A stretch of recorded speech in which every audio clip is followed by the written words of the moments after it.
In that same paragraph, it says, it is possible to make education too easy for children and rob learning of the mental discipline, which often wearies, but in the end produces concentration and the capacity to work alone. Mm-hmm. That is one of the things is you can do these unit studies, but you are robbing your children or your students of the possibility of learning something.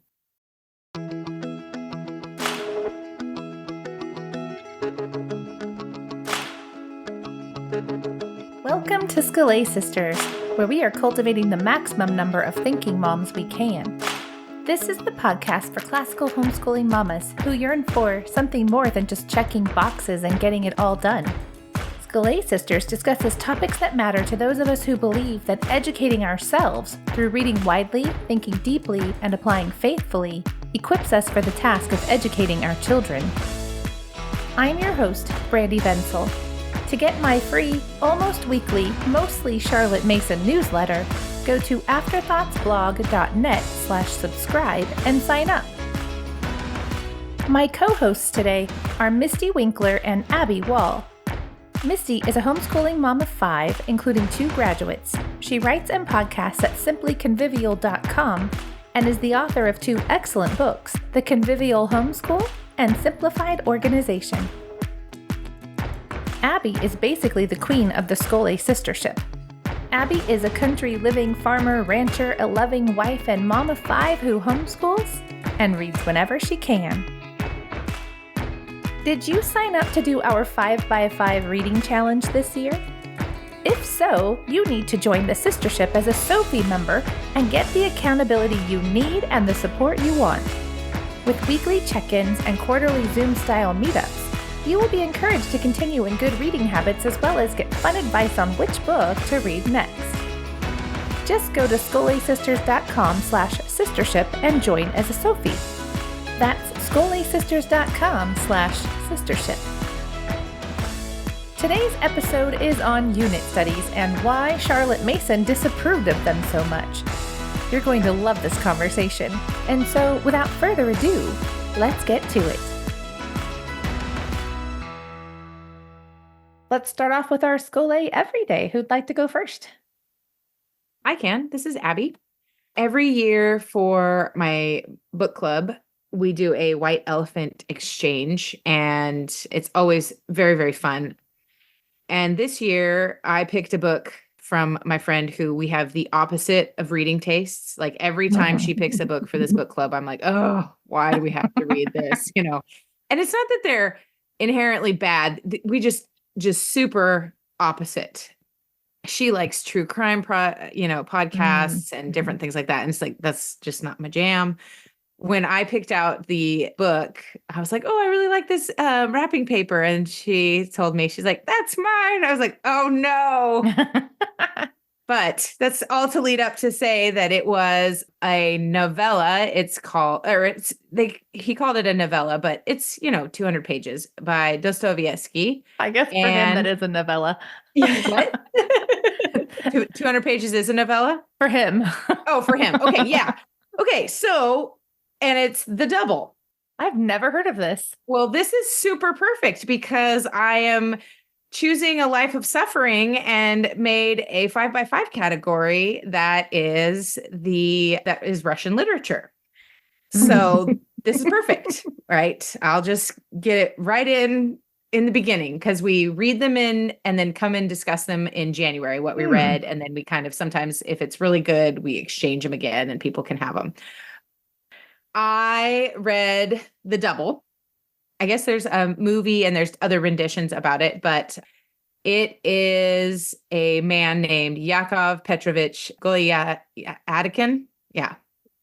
Anyway, he is a kind of a hermit. He works in bureaucracy. He's kind of got a sad life. His doctor is telling him that he really needs to be more social because, it's a real problem. And he's like, I just don't think you understand. I don't want to be. I'm happy with my life. I don't need to do this. He has kind of a sidekick servant who is kind of not very nice to him. And then He's trying to do more social things. He's trying to, be good at his job in this bureaucracy. And then it's not working out. And then he gets into a snowstorm, and then he runs into someone who looks exactly like him. And his name is exactly the same. And so he calls him Layakin Jr. And he has the same kind of job, just a little bit lower, but he's very congenial. Everybody likes him. Everything's going well for him. He's social. He's personable. He starts running up tabs financially around the city. And the OG is trying to figure out how to pay for all these things. And he's like, well, let's be friends. So he kind of befriends him. And then the lookalike basically takes over his life. And it ends sadly with, I'm sorry, you're just going to have to get the spoiler, but he ends up going to an insane asylum because because it's Russian. Right. And that's how they end. It was either that or he died. Yeah. Those are the so two he's options. going to this. So there's a couple different takes on it. It's that this actually happens, that he's maybe schizophrenic, and then it's maybe about identity. So there's a lot of things, but they do say that this is not one of his best books. Oh. But there was somebody, a critic who, Vladimir Nabokov, I guess, who says he doesn't like Dostoevsky's writing. He says the double is the best thing he ever wrote. So I just don't know if I agree with that. So I wouldn't put it on the top of your to be read pile, but I did manage to get one of my 5x5s in my Russian literature category checked off. So there we go. Good job. Only 4 to go. Yeah, and War and Peace is going to take a while. Wow. So, yeah, it is. But it's going well. Just slowly slogging through that one. But it's pretty good. All right. Well, mine is January book club pick that one of the other ladies suggested we read. And it is Faith, Hope, Love, The Christ-Centered Way to Grow in Grace by Mark Jones. And I had never heard of him before, but since getting the book, I've seen his name around. So it's kind of one of those weird things that probably just never registered before. Yep. But it's a great little just summary of very practical doctrines. And he sets it up in a catechism type form.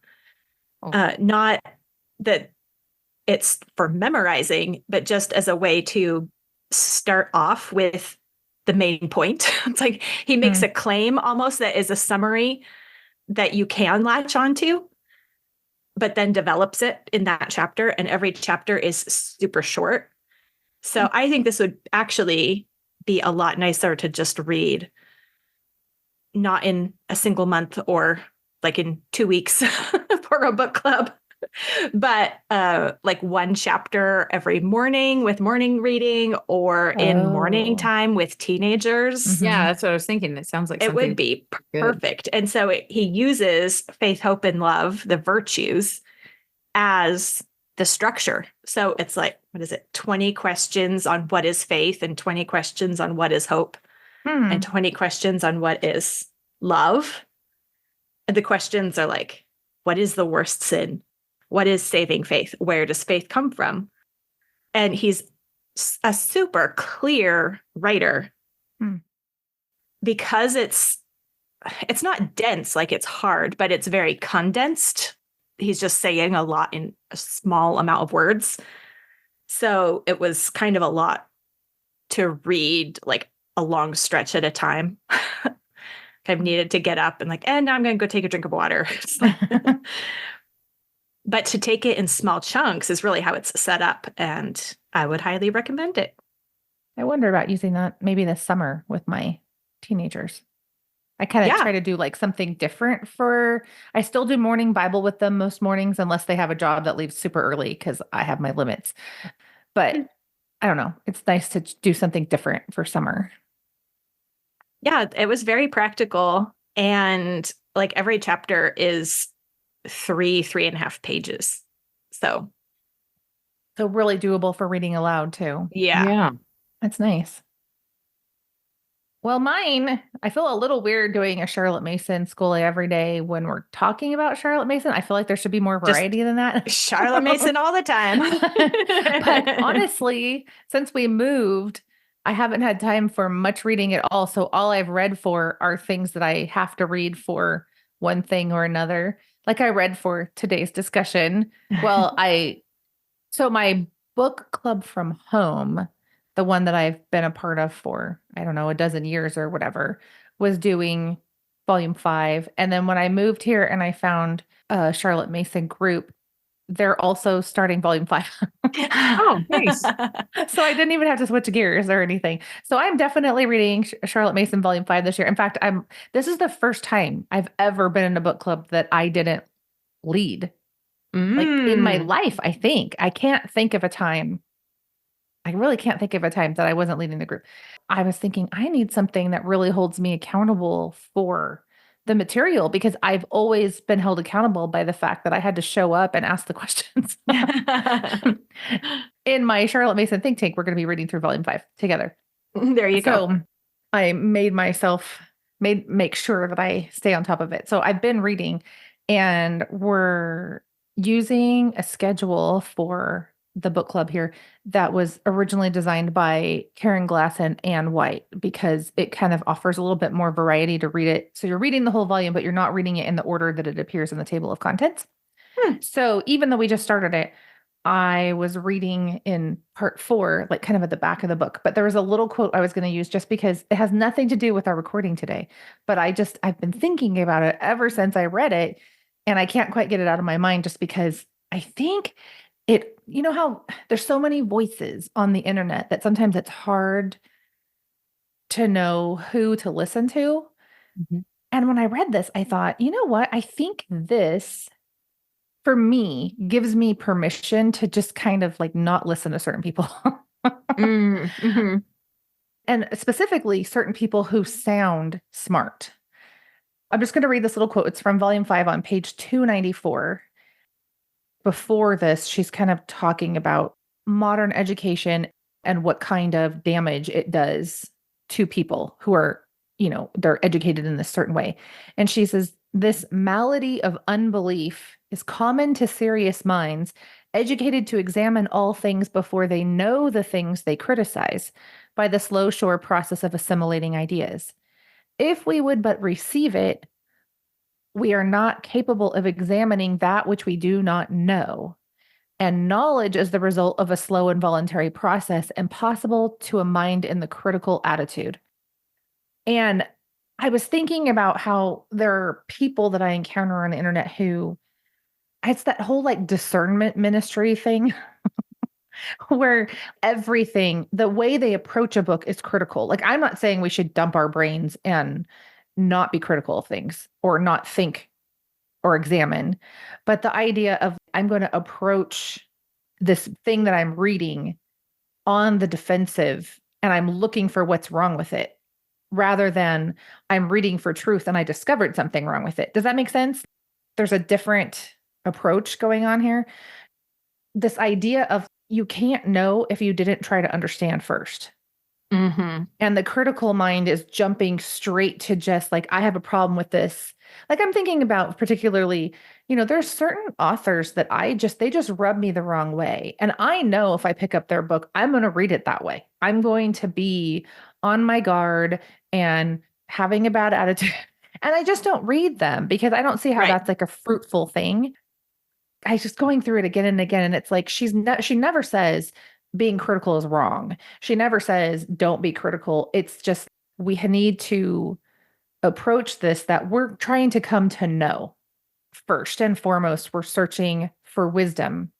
Anyway, it just really struck me. There are people who their analysis will sound kind of right, and yet there's always kind of something off. And I think maybe that's what happened, is that their ability to examine was short-circuited because they came to it with a critical attitude rather than coming to it to learn and then criticizing something that they found that was bad, if that makes sense. Yeah. If you come with a critical mindset, what that really is setting yourself above the author. Yeah, that's a good way of putting You're it. sitting in judgment from the very beginning, which is not the posture of learning. And Right. so you're not really able to learn. Yeah. Well, I think that's why sometimes people who are really good at analysis in general, I'll read certain things and it just kind of, there's something not quite right about the analysis. And I think it's because there was no attempt to fully understand what the author was saying in the first place. So we're just, jumping straight to criticism. You're right. It's a pride thing, right? I know more than this Right. person or And sometimes it can't even be fear. Like, true. when you aren't sure if what you're reading is trustworthy. So you're kind of skeptical in a doubting, fearful kind of way, Mhm. but then you're just not receptive. I think we have an episode on this already.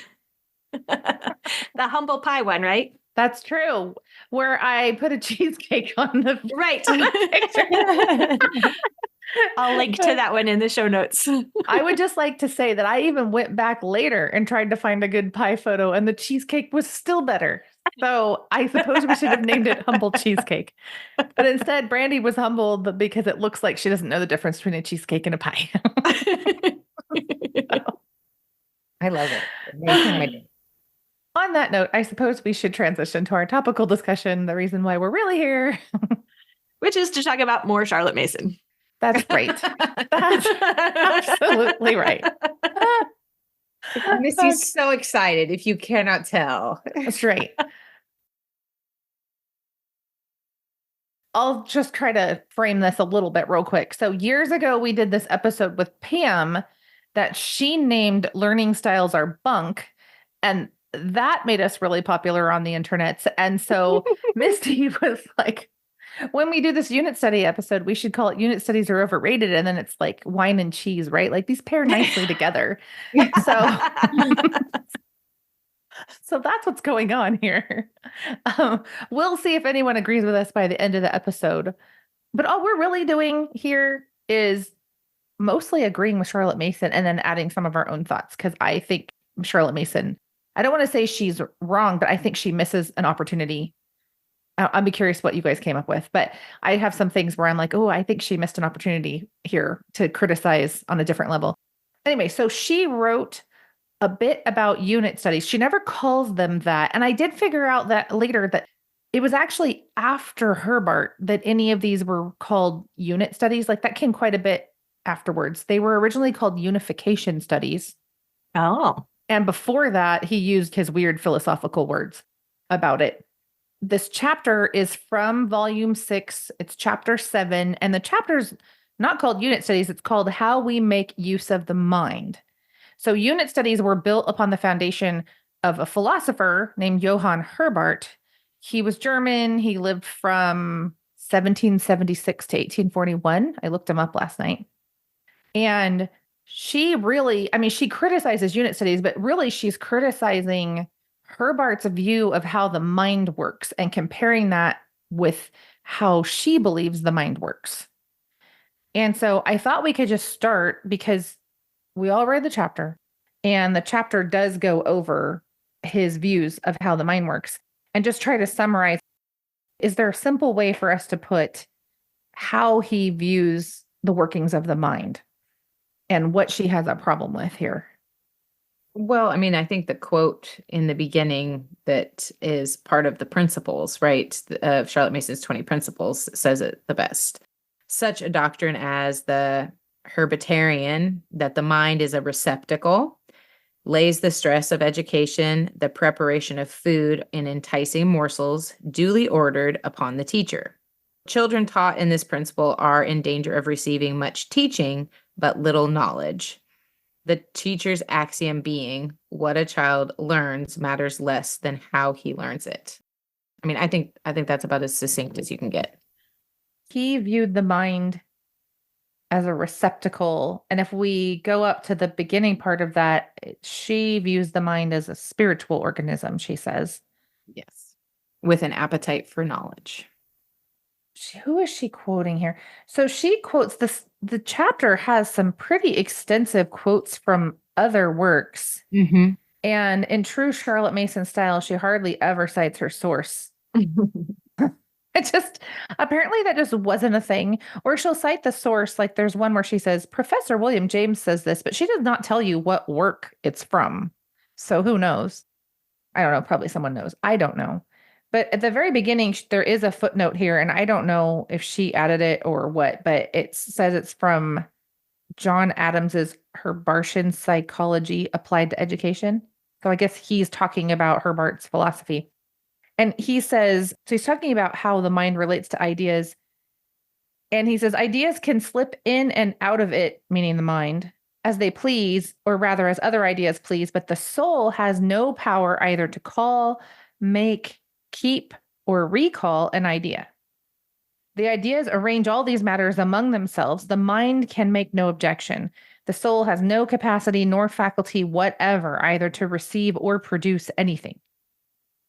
So I think that is one of her biggest issues is that it assumes like the child or the learner, whoever it is completely passive. Passive and incapable. Yeah. And she clarifies. So he says soul and means what we would say mind. Yeah. Mm-hmm. But it's not really, he doesn't really means a soul any more than it is a real crater of a volcano.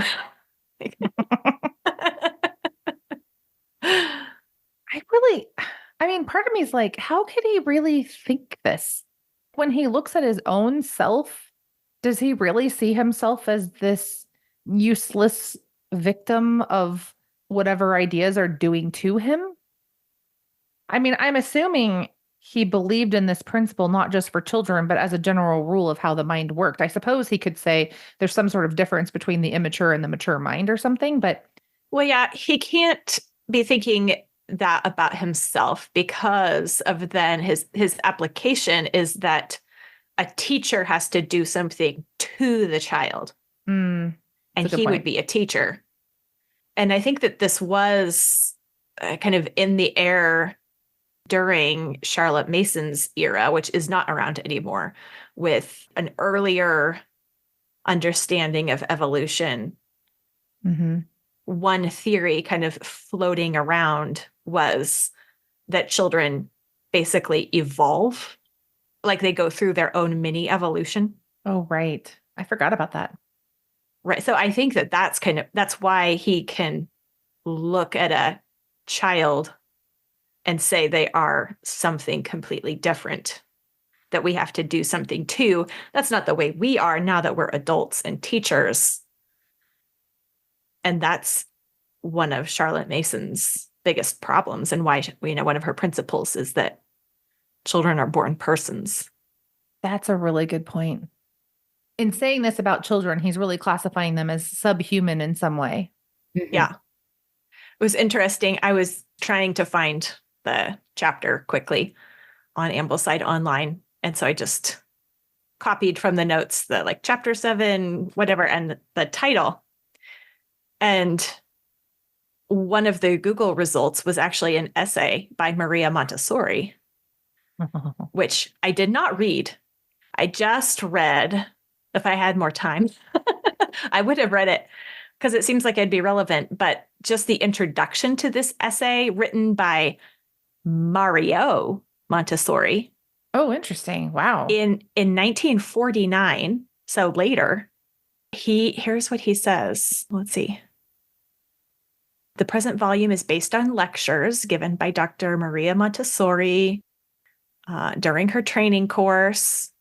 In it, she exposes the unique mental powers of the young child, which enable him to construct and firmly establish within a few years only, without teachers, without any unusual aids of education, nay, almost abandoned and often obstructed all the characteristics of the human personality. This achievement by a being, weak in its physical powers, who is born with great potentialities, but practically without any of the actual factors of mental life, a being who may be called a zero. Whoa.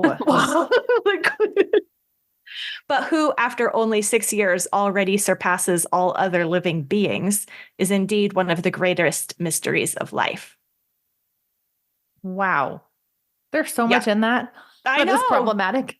I Wow. know. Oh So my it's like gosh. I think it's a similar idea as what Herbert is basing his theory on. She comes up with a different practical application of the idea, but Charlotte Mason is saying their basis for their practice is entirely wrong. Right.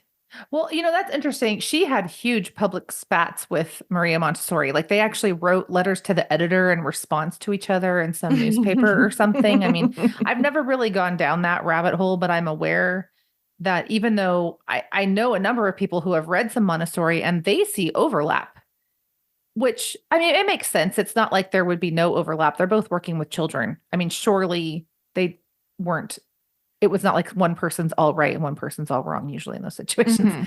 But I know that one of Charlotte Mason's big concerns about Montessori was that she was actually only working with what they called backward children, which was probably like special needs and or maybe even brain damaged in some way because of just malnourishment and neglect. Mhm. Her argument was that Maria Montessori was not starting with a normal functioning child. She was starting with kids that had very high needs and probably did need a lot of extra help. But then she's trying to make extrapolations to normal functioning children. And basically, like, you didn't need to help that much. Yeah. That, these kids would be fine with less intervention, I guess you would say. It's kind of, I mean, for the limited amount of reading I've done, that's what I've seen. But then when you hear this person calling a zero and you think about, anyway, the devaluing of these children, that's just really concerning. Man. Okay, that's a little bit of a tangent, but still, my goodness. So when we're in this chapter on page 114, then as it goes on, then what you're kind of talking about, Misty, like the teacher becomes the be all end all of learning. Everything is on the teacher. Student is just like this blob that sits there and receives, I guess.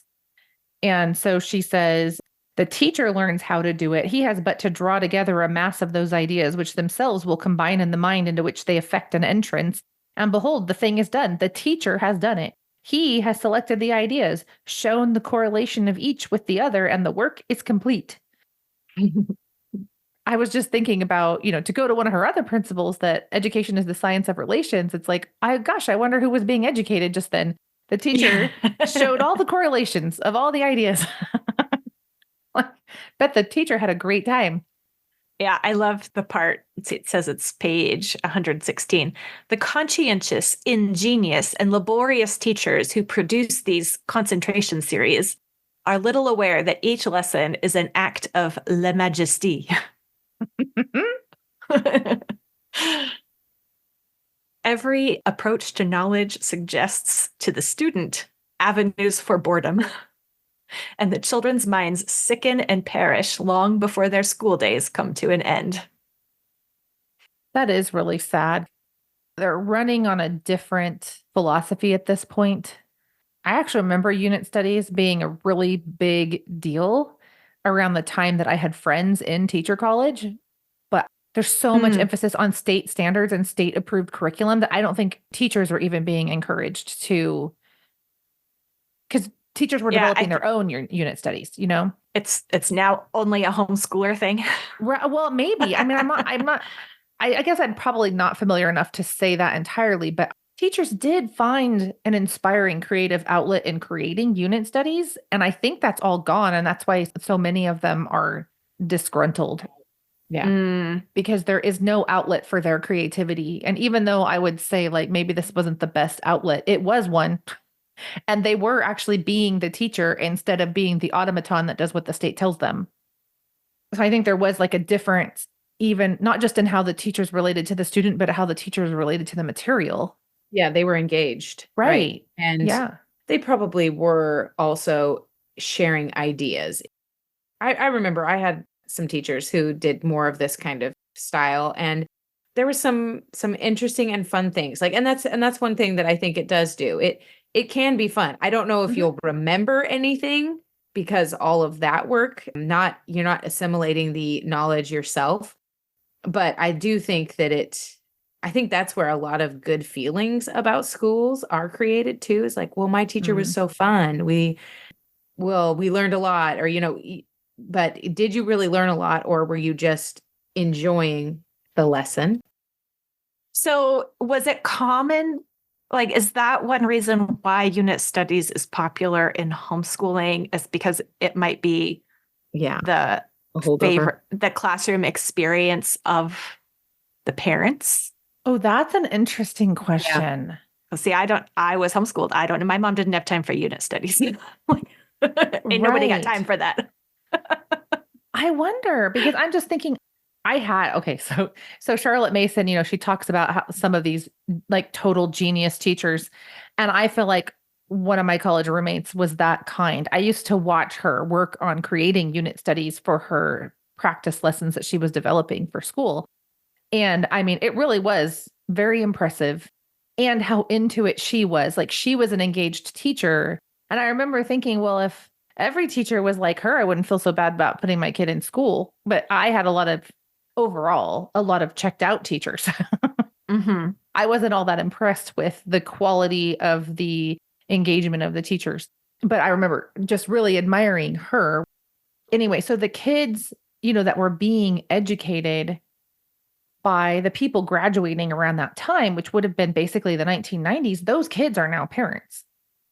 And I wonder if that was a big thing in the whole 90s decade. And now those parents are coming of age, the ones that are homeschooling, that is, if they went to public school, that probably is what they received.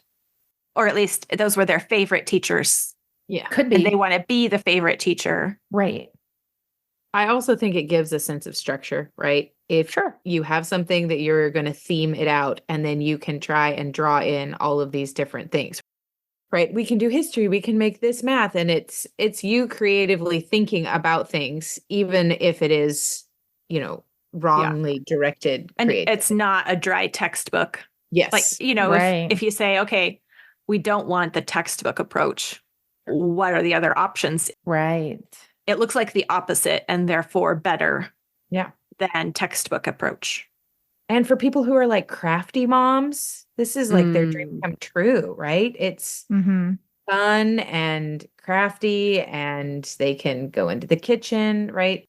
Yeah, I can see that there's an appeal to, some of these things, especially when you're in the younger years and you want to feel like you're doing something, because reading books to your children does not seem like enough, right? Yeah. I think they go away later naturally because, like you said, Misty, ain't nobody got time for unit studies. But in those younger years, right, I think it is very appealing because you want to feel like you've accomplished something and doing something. And this looks like movement. Like, right. We did something. Yeah. Yeah. Early in my homeschooling, the most burned out moms I met, and they would burn out really early on, were unit studies moms. And I think it was because once they started doing it, they thought that's how it had to be done, and they couldn't maintain as they added more students. It just got to be too much, but then they kept trying, and then they would just completely, I mean, sometimes they even put their kids into school because it was like they just gave up on their ability to keep up with this. But I do think you're right about the appeal, Abby, and Charlotte Mason agrees with you. I found a quote here on bottom of 117. She's talking about there's many reasons why this appeals to us. And she says a scheme which throws the whole burden of education on the teacher, which exalts the personality of the teacher as the chief agent in education, which affords ingenious, interesting, and more or less creative work to a vast number of highly intelligent and devoted persons whose passionate hope is to leave the world a little better than they found it by means of those children whom they have raised to a higher level, must needs make a wide and successful appeal. When it comes to education, I think there's two types of people who find this appealing. And the one, I would say, like the good version is what you're talking about. The creative artist that is just really engaged, really excited about the material, really enjoying everything. But then the other side of it is just pride. It appeals to our pride that I have so much control and that I can do all of this just so, and then my child will magically be this educated person who got exactly the ideas that I wanted him to get. Underneath this is the false promise that I have that level of control. Right. And my actions are the actions I control. I can't actually control what my kids learn. And so, putting it on myself feels like my only option sometimes. Yeah. If you say it's the work of the student, I mean, the immediate first question is, well, then how do I make him do the work? And unit studies seems to be an answer to that problem. It's like, yeah, you can't make him do the work. So here, you do the work.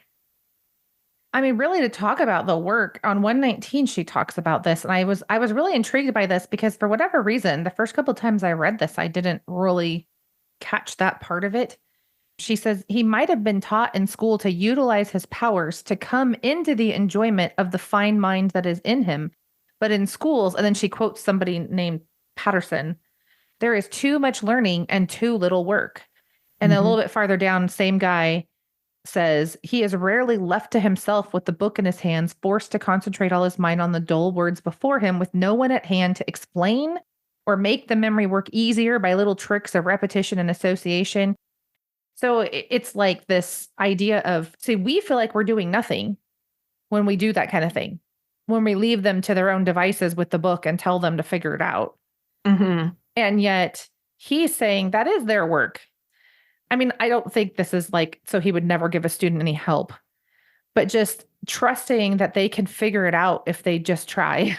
Yeah. And in that same paragraph, it says, it is possible to make education too easy for children and rob learning of the mental discipline, which often wearies, but in the end produces concentration and the capacity to work alone. And I think that that is one of the things is you can do these unit studies, but you are robbing your children or your students of the possibility of learning something. Yeah. And working.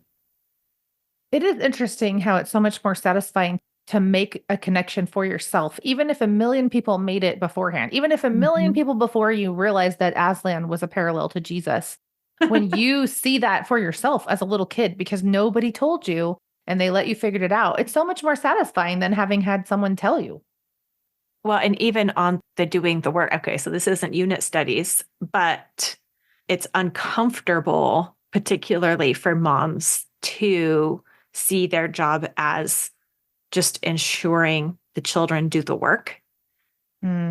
Because it's really difficult to manage that, like to have technique or ideas or be led in how to do that by example, because we don't really see other people doing it. It's the kind of thing that happens in the privacy of your own home. And even when people have asked, like, well, how do you make them do the work? It's like, I don't even know how to explain it. But you can definitely make a unit study guide and that anyone can follow the exact steps. Like it's easy to tell someone, this is what you do, and then you do it.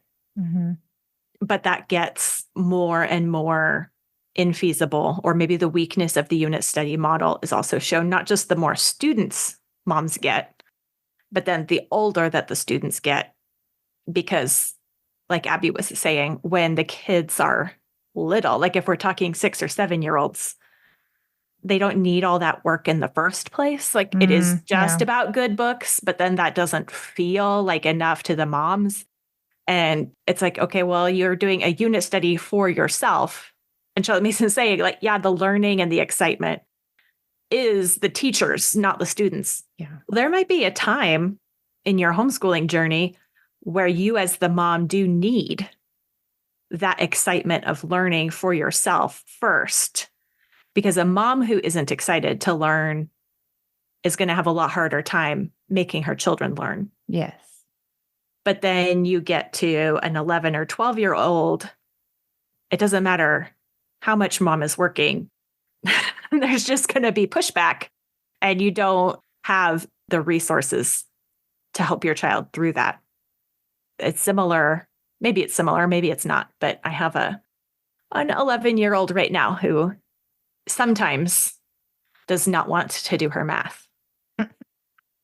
And so she'll just write help on the math problem. And then I'll say, well, what's your question? Because there's like nothing except the word help on the math page. And she said, well, I just need your help. And on the one hand, you can kind of take that as flattery and say, okay, well, let me be the teacher here and basically do the child's math for her, which would be easier. There'd be less conflict. It would take less time. Like there are all these benefits to just saying, okay, well, let's walk through this but be the mom doing the work. And it's easier, I think, to see with math than with something like literature or history, where they are idea based rather than like we see the work that happens in math. Where if mom is the one, like, and then do this step, and then do this step, and just kind of getting nods or the obvious response from the child, like who actually did math that day? Right. And it was mom. And the student probably just learned to write help more often. You're totally reminding me of my earliest homeschooling years when I realized my oldest was getting me to do his math for him. Yes, exactly. exactly. I was totally oblivious. And then I stopped, and then we went on vacation, and he convinced his great aunt to do this for him. Like he just found a new victim. It was terrible. By the time you get to child 5, then it's like, yeah, well, so what do you do next? That's all I'm going to say. Like, well, do the math. Have you tried doing the math? Like, what's the next step? This is my help. Part of what you said, Misty, made me really think about why having a fleshed out philosophy is so helpful. Because part of what you said reminded me about how driven, especially women, can be by this need for validation. So we're wanting to produce, we want something we can take a picture of and post on social media sometimes. And we want to feel at the end of it like we're connected with our child and the validation even of the process, like doing something fun together. Right. That might be why we're homeschooling. Right. That need for validation, though, can lead us astray because, we're wanting to, for example, have something to show for our day. So maybe we're asking for age inappropriate things because we can't think of something that is age appropriate that would show proof to someone else or even to us. And so it just gets all twisted. So then making a decision philosophically rather than through our felt needs for XYZ, approval, admiration, connection, whatever it is, all of those things aren't necessarily bad, but they're not good primary drivers. If we're philosophically driven, then we can do what's best for the child rather than actually be seeking what we think is best for ourselves, which I think is part of what is going on. I don't know if it was exactly what was best for me, but early on, homeschooling was not as popular when I started as it is now. Right. And so there were a lot of detractors that we were facing, even at church amongst believers, and having that desire to do something not quite for validation, but it was like evidence that I wasn't screwing up my kid. Yeah. That's the fear. But then I had to backtrack some of that because it ended up not being super healthy. I think it's really important for us then to get at this idea of like, if someone listening to this loves unit studies, thinks they're great, has a great time, and maybe even can say, well, I'm not really driven by self in this. It's just something I really enjoy doing, or my child and I enjoy doing, or whatever. I do think it's important to step back and look at the philosophy. Where does this come from? It comes from a particular view of the mind and how the mind works. Do you agree or disagree with that view? Because that tells you about whether or not you're on the right path. This view is assuming that your child cannot make connections, that he must be spoon-fed by an adult, and that the adults do the work in education. And so then Charlotte Mason says what? She says the opposite. She says the mind is a spiritual organism, that digesting ideas is like digesting your food. The adults, they might make the food. They make the food available. They buy the food. They make sure there is food. But at the end of the day, the stomach has to do its own digestion, and the mind does too. And the children have to be called upon to do the work of the mind themselves. It's the only way. Well, and it reminded me of the 7 laws of teaching. Yes. The law of the teaching process, he says, is to excite and direct the self activities of the pupil. So it isn't just pouring knowledge in. Like the job of the teacher isn't to impart data chunks. It's to create that opportunity for the pupil to do the work himself. And one of the applications, he says, is that we should tell him nothing he cannot learn himself. And I think that's where a lot of the unit study approach goes wrong. It's just laying it out and telling rather than leading the student to learn himself. Yeah. I just started thinking about there's a gal I follow. She's called the Libertarian Homeschooler. She actually has graduated her students, but every once in a while she talks about it. And she was an unschooler, which usually, I'm a little wary, like unschooler. But I will say, like, really what she perfected was the art of making her children do the work. Mm-hmm. So she's given some example conversations that she had with her children. And actually, I'm flabbergasted that someone was able to do this when they had young children, because I feel like that's only just now on my radar to think this way about conversations with my children. But she asked probing questions. She got her children to do the thinking. She was not feeding her opinions and her answers to her children. And she's sharing these examples so that people can kind of imagine what this type of education is like. But I'm like, this is like no unschooling I've ever seen. Yeah. Because this is not coddling. This is actually calling your children to a very high level of functioning in the way that she's interacting with them. Yeah. Anyway, I've just been kind of fascinated by her because I think there are a lot of different, like people use the word unschooling. It can mean different things. It's like, well, it depends on what school means that you're on. True. Yeah. Yeah. Like I met a gal here who was talking about unschooling her child, but she really meant was she was trying to detox her child from having been in public school. Yes. Yeah. And that's necessary and needed. Yeah, absolutely. And then there's unschooling that's just like non-schooling, non-education. Right. Just let the children be, and whatever they are is wonderful. Right. The worst version of that I've seen is then we're just on screens all day playing Fortnite or whatever. Because that's what we want to do. So that's what we're going to do 8 hours a day. But that's a little bit of a tangent there. So I'd like to get into what Charlotte Mason's objections were to unit studies, and then what, if anything, you would add to the list. So we already talked about the idea of the teacher doing all of the work and the child not doing the work. Did we touch on anything else that were her objections? I'm trying to remember. Well, it's always seemed to me with my concern with unit studies is that it actually truncates knowledge. It's like now you're limited to the things that tie into whatever you picked as the unifying element. That doesn't really matter if you have little kids. But as your kids get older, it's like, how is algebra ever going to come out of a unit study? Interesting. Yeah. So you can draw a lot of connections from one particular thing. Like she uses Robinson Crusoe or an apple, but starting from one thing and only going to things that someone has connected from that one thing is not the same thing as laying out a feast of lots of things and letting connections happen between items, where you say, well, you're going to have a wide, broad education, and then the connections will happen. Instead of saying, here, we're going to start with one thing and demonstrate there are connections by only talking about connections we're making from the one thing. And it seems like it really does predicate itself on being a material thing, right?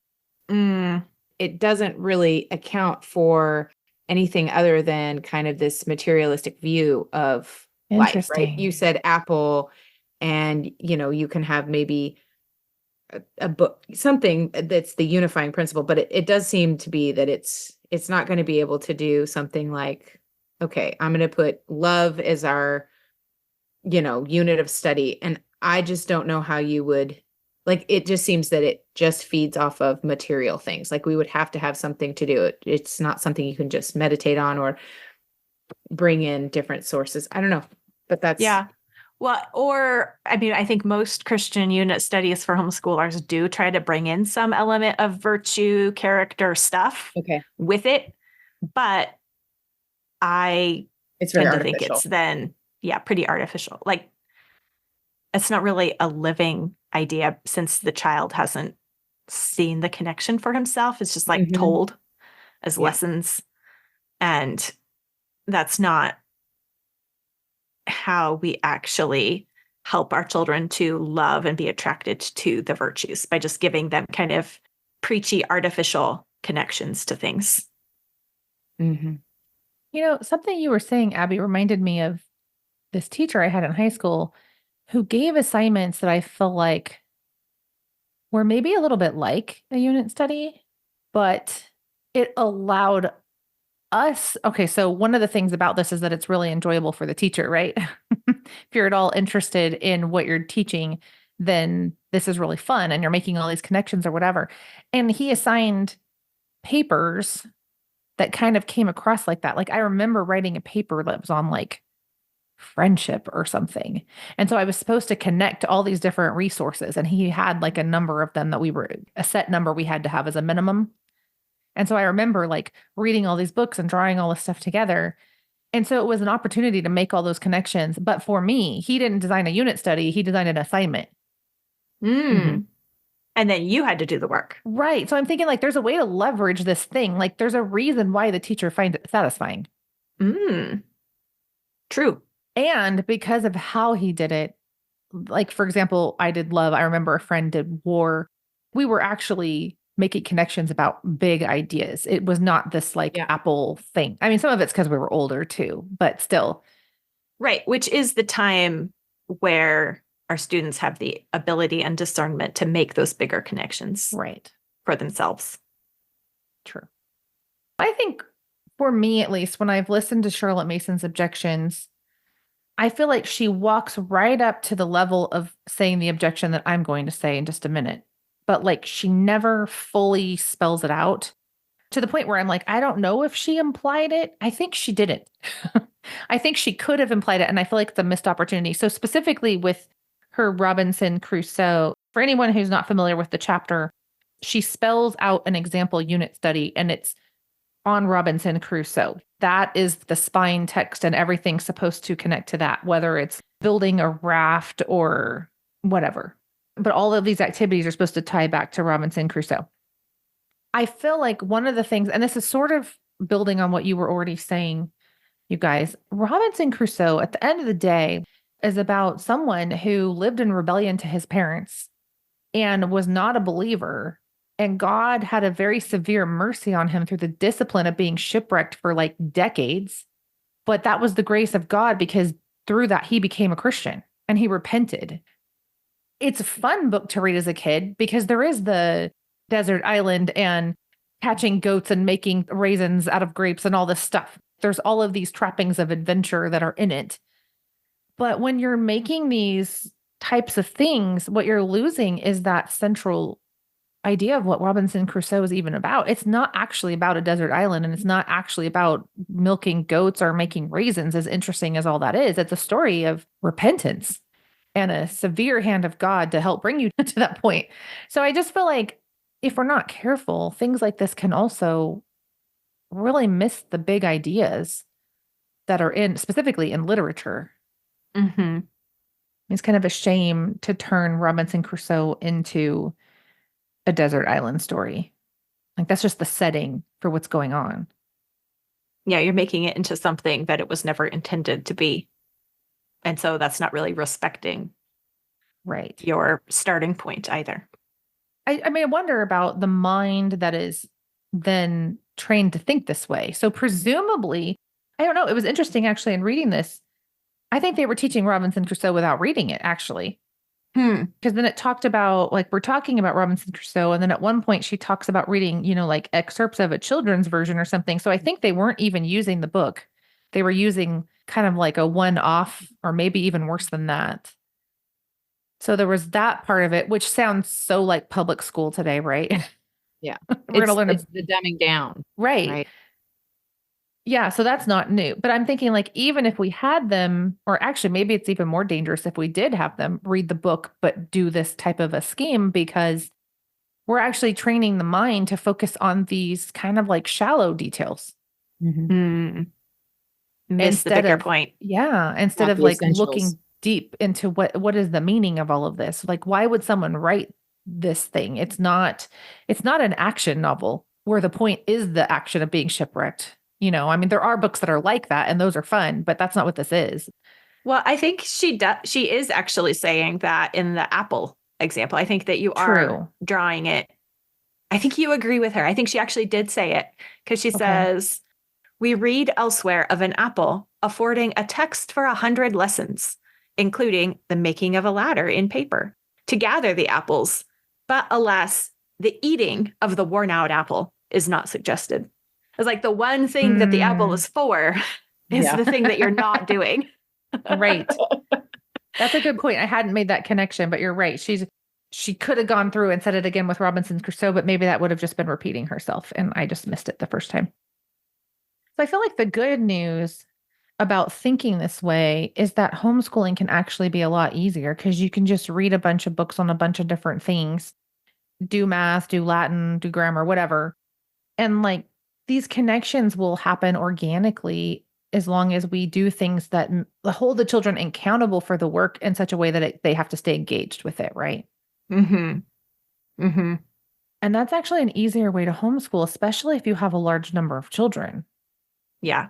Well, that point that you were saying earlier about the unit study moms being the burnt out ones, because Charlotte Mason also has on page 117 that these unit studies are a scheme which throws the whole burden of education on the teacher, which Mhm. exalts the personality of the teacher as the chief agent of education. And I think whichever tactics we take, and that might be textbooks and lectures, it could be unit studies. I think there are different manifestations of that problematic mindset that assumes that the burden of education is on the teacher. And those are the assumptions that lead moms to assuming they can't do it or giving out, like they can only do it up to a certain point, the point, at which they can carry that burden. Mm-hmm. And it's like, well, that burden's not actually yours. Right. The teacher is not the chief agent in education. And think about all the books you could be reading to your kids or to yourself by not doing elaborate lesson plans for unit studies. Abby, that is such a good point. I had that thought when you were talking earlier that with, moms really enjoying putting together unit study, but how much more valuable would that time have been spent just cultivating your own education, Yeah. making a unit study for you rather than your child? Go read all of Jane Austen. See if you can make some connections. I mean, go for it. Right. Yeah, I was trying to explain to someone our way of doing homeschooling or something. Because they're like, well, do you use this curriculum or that curriculum? And it's like, no, we just read books and talk about them and write about them. And I do use a math curriculum. And we do, like we're using lectures from Roman roads on history and literature. And like I use resources, Right. but not really as the curriculum. And like, we already had an episode on that. But where a lot of schools, let's say education is orange juice. And so it's like we're going to mix up the concentrate in all this water to make it palatable. That actually just makes it like the volume. It looks like you're doing a lot. You actually just added a lot of water to your orange juice concentrate. And we just take a spoon and eat a spoonful of orange juice concentrate and we're done. Right. No water. We're all allergic to watering it down. You did like full potency homeschooling. Oh, exactly. But then it doesn't take as long. Yeah. Yep. So we're an orange juice concentrate homeschool. like It it. makes sense to me, but I like it. I think with every single one of my children, I eventually had the conversation of, I'm not going to care more than you about your education. What I meant about that was, I'm not going to force you to be an educated person. I'm going to offer you an education. I believe in education. My deepest desire is for you to be a well-educated person. Otherwise, I wouldn't have spent the last 2 decades on this, right? Mhm. Like, I firmly believe in this, but I'm not going to do this for you. And I feel like with every child, it was like I basically reached a breaking point where I realized I was taking too much responsibility for this. Mhm. They had to care about it. And actually, they cared about it more when I cared about it less. Yes. Because I think my intensity kind of was the off button for some, especially for certain ones of them. Yes. And Yes. so Oh, yeah. backing That it's way just off. mom's thing, Right. and it can't be their thing if it's Yeah. too much of mom's Mhm. thing. Yep. What needs to be mom's thing is just not letting them choose the easy brainless stuff. Right. Yeah. You might not be choosing to educate yourself, but you're also not going to waste your life. If you Right. don't want to do this, I have menial labor for you. Get used to a life of menial labor. Because you're not going to just live in dependency in my household. Mm-hmm. One way or another, you will be a productive member of society, That's right. free Hey. or slave, not freeloader. Great. Well, is there anything else about this that we should touch on before we wrap it up? Or any final quotes you want to share? Mm. I just love, this doesn't really have to do with, I think she's kind of moving on, but I love how she talks about the syllabus being designed to leave a boy at 14 with a thoroughly sound and practical knowledge of reading, writing, and arithmetic, and with such grounding in English, geography, and history as may enable him to read a newspaper or give a vote with at least some idea of what he is doing. Yeah. Well, I guess here, one thing that I think we didn't quite talk about too much was just what really is her belief. What was she offering as the alternative for this?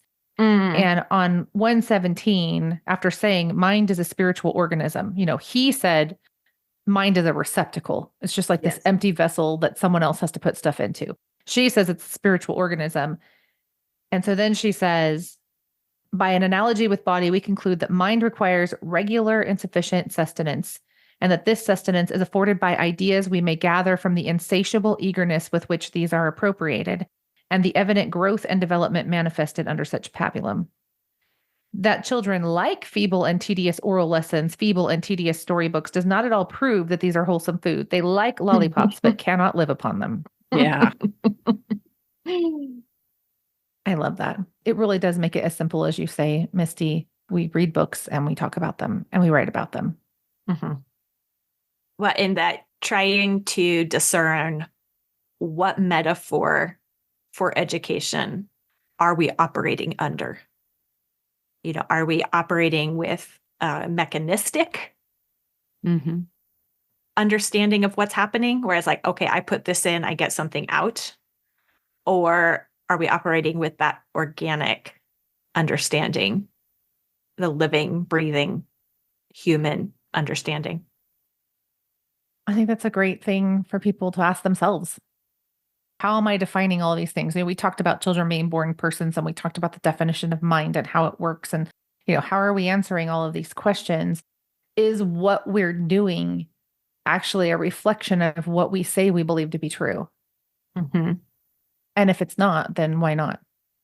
It really is truly wonderful when you see a child, a student, a young person really take off and think about things or really take to their lessons, because sometimes it does feel like a lot of resistance and I don't want to do it, but then there are just wonderful days where, well, go do your math. I already did my math. Or, you see them diligently doing something, or they tell you that Penelope should have killed the suitors and the Odyssey would have been a lot shorter.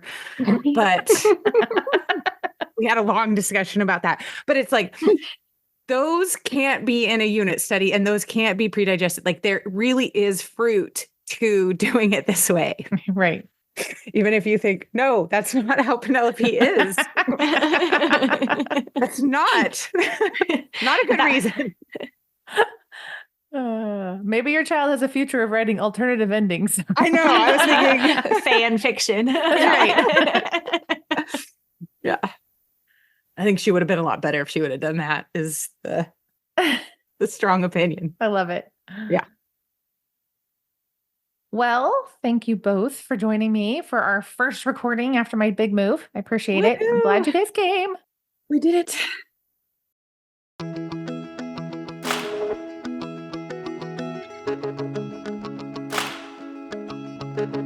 That's it for today.